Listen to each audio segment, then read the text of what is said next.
Baking soda এটি কার্যত সবকিছুর জন্যই ব্যবহার করা যেতে পারে। বিভিন্ন কাজে এই বেকিং সোডা ব্যবহৃত হয়। স্বাস্থ্যগত দিক থেকে বেকিং সোডার প্রচুর উপকারিতা রয়েছে, এটি আমরা জানি। এছাড়াও বেকিং সোডা বিভিন্ন গৃহস্থালির কাজেও ব্যবহৃত হয়ে থাকে। আজকের ভিডিওর বিষয়বস্তু হচ্ছে গৃহস্থালির কাজে বেকিং সোডা কিভাবে ব্যবহৃত হয়ে থাকে বলবো, কিন্তু তার আগে বলে নিই নমস্কার, আপনার একান্ত প্রিয় পরিবার কলকাতা ক্যানভাসে আপনাকে স্বাগত জানাই। আপনি যদি এই পরিবারের একজন এখনো না হয়ে থাকেন তাহলে প্লিজ সাবস্ক্রাইব করে নিন কলকাতা ক্যানভাস। পাশেই বেল আইকন রয়েছে, প্রেস করে অন করে নিন, তাহলে নতুন ভিডিও আপলোড হওয়ার সঙ্গে সঙ্গেই নোটিফিকেশন পৌঁছে যাবে আপনার কাছে। এবার বলি প্রতিদিনের গৃহস্থালির নানা কাজে বেকিং সোডা আপনি কিভাবে ব্যবহার করতে পারেন। প্রথমেই বলি পোকার কামড়ে বা পুড়ে গেলে বেকিং সোডা কিভাবে ব্যবহার করবেন।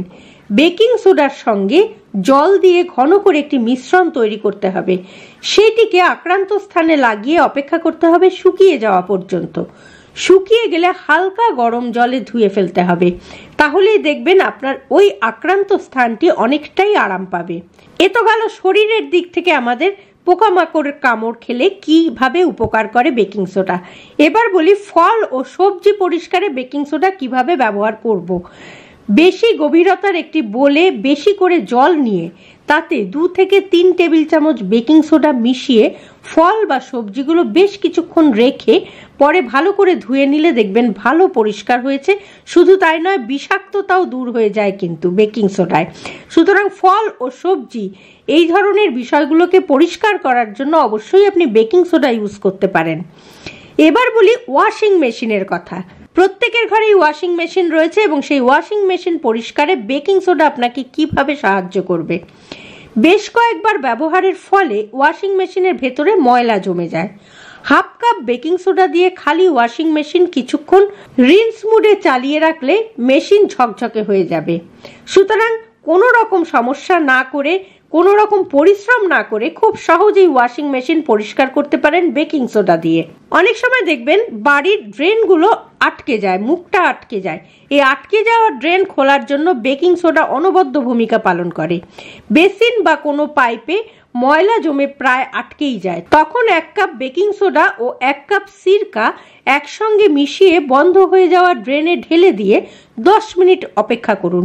তারপর সেখানে বেশি করে গরম জল ঢেলে দিলেই ম্যাজিকের মতো কাজ করবে, অর্থাৎ আপনার ওই ড্রেনের মুখটা খুলে যাবে। আটকে যাওয়া ড্রেনের মুখ অনায়াসেই খুলে যাবে। সুতরাং আর চিন্তা না করে বেকিং সোডা ইউজ করুন এবং আপনার এই ধরনের সমস্যা দূর করুন। এবার যেটা অত্যন্ত গুরুত্বপূর্ণ সেটা হচ্ছে ফ্রিজের দুর্গন্ধ। এই ফ্রিজের দুর্গন্ধ দূর করার জন্য আমরা ফ্রিজের ভেতরে অনেক কিছু রাখি, যেমন ধরুন একটু লেবু কেটে হাফ করে রেখে দিই, কিন্তু এই ফ্রিজের দুর্গন্ধ দূর করতে বেকিং সোডা আপনাকে ভীষণভাবে উপকার করতে পারে। হাফ কাপ বেকিং সোডা রেখে দিন, তাহলেই দেখবেন ফ্রিজের দুর্গন্ধ অনায়াসেই দূর হয়ে যাবে। এবার বলি চা বা কফি কাপের পাশে দেখবেন এক ধরনের বিচ্ছিরি দাগ হয়ে যায়। এই দাগটা দূর করার ক্ষেত্রে কিভাবে সাহায্য করে বেকিং সোডা। অনেক দিন ব্যবহারের ফলে মগ বা চায়ের কাপে দাগ হয়ে যায়। জলের সাথে কিছু বেকিং সোডা মিশিয়ে মগ বা কাপ ঘষে ধুয়ে ফেললেই নিমেষেই দাগটা উঠে যাবে। সুতরাং অনায়াসে এই দাগটা আপনি তুলতে পারেন বেকিং সোডা দিয়ে। আমরা যারা প্রত্যেকদিন রান্নাবান্না করি তাদের কিন্তু হাঁড়ি বা কড়াই পুড়তেই পারে এবং সেই পোড়া দাগটা তুলতে নাজেহাল অবস্থা হয়। রান্না করতে গেলে কড়াই বা হাঁড়ির পোড়ার অভিজ্ঞতা কম বেশি আমাদের সকলেরই আছে, কিন্তু এই পোড়া দাগ তোলা অনেক কষ্টকর হয়ে যায়।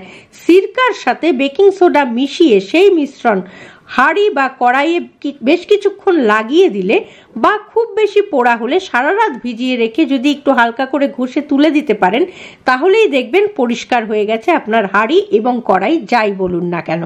সুতরাং এই পোড়া দাগ দূর করার জন্য খুবই সহজ পদ্ধতি হচ্ছে বেকিং সোডা দিয়ে ভালো করে ভিজিয়ে রাখুন। দেখবেন সহজেই পোড়া দাগটা তুলতে পারছেন, খুব সহজে, কোনো রকম পরিশ্রমই করতে হবে না। এবার বলি কাটিং বোর্ডে দাগ পড়ে যায় অনেক সময়, সেই দাগ তুলতে বেকিং সোডা কিভাবে ব্যবহার করবেন।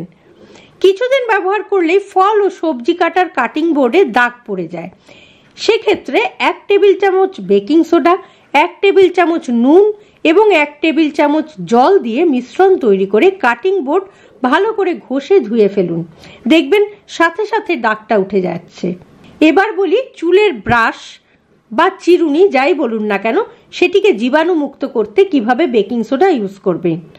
বেকিং সোডার সঙ্গে জল মিশিয়ে চুলের ব্রাশ বা চিরুনি ইত্যাদি ধুয়ে নিয়মিতভাবে জীবাণুমুক্ত আপনি করতেই পারেন।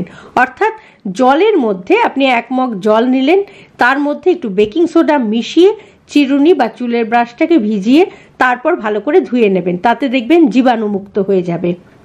আরেকটি প্রসঙ্গ বলি, প্লেট বাটি এগুলো ধোয়ার ক্ষেত্রে কিভাবে বেকিং সোডা আপনাকে সাহায্য করতে পারে। ডিটারজেন্টের সঙ্গে 3 টেবিল চামচ বেকিং সোডা মিশিয়ে যদি আপনি প্লেট বা বাটি ধুয়ে নিতে পারেন তাহলে দেখবেন দাগহীন ঝকঝকে হয়ে গেছে সেই বাটি এবং প্লেট, এবং হাতও অনেকটা কোমল এবং মসৃণ থাকে।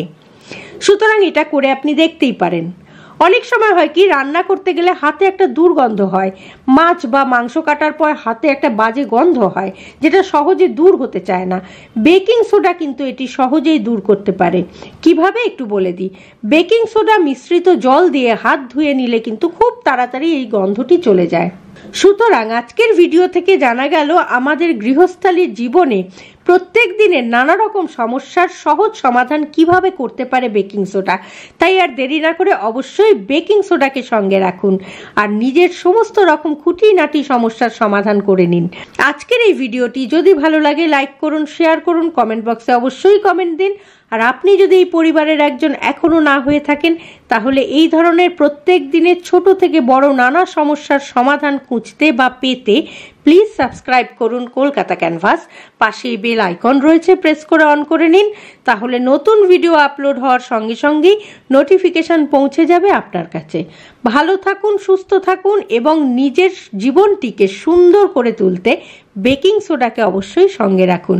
আর সঙ্গে রাখুন, দেখতে থাকুন আপনার একান্ত নিজস্ব পরিবার কলকাতা ক্যানভাস। নমস্কার।